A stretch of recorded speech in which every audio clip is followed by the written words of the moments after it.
حرف الدال خاص شوية، فيه 3 حركات، 1 2 3، يشبه الهمزة ويشبه العين. نحاول نفككهم. الحركة الأولى تكون هكا، ثم الحركة الثانية، ثم الحركة الثالثة. وجب الانتباه لهنا اللي الحركة الأولى والحركة الثالثة عفوا، الحركة الأولى والحركة الثالثة يكونوا في نفس المستوى.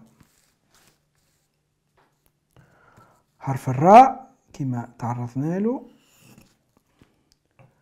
حرف الواو اللي هو يشبه حرف الراء تقريبا لكن عنده رأس.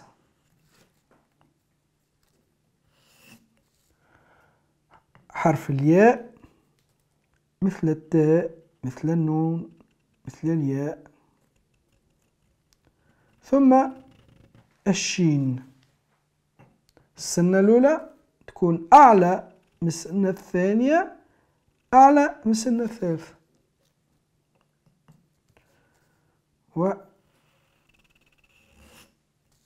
هنالك تقريبا نصف دائرة،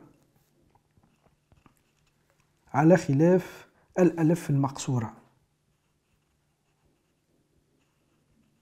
والنقاط هم دوائر، يعني الفرق بين الألف مقصورة كيف ما قلنا اللي الجانب الأيسر يكون أصغر من الجانب الأيمن بالنسبة لحرف الشين في آخر الكلمة اللي هو مثل حرف النون في آخر الكلمة، يكون تقريبا متشابهين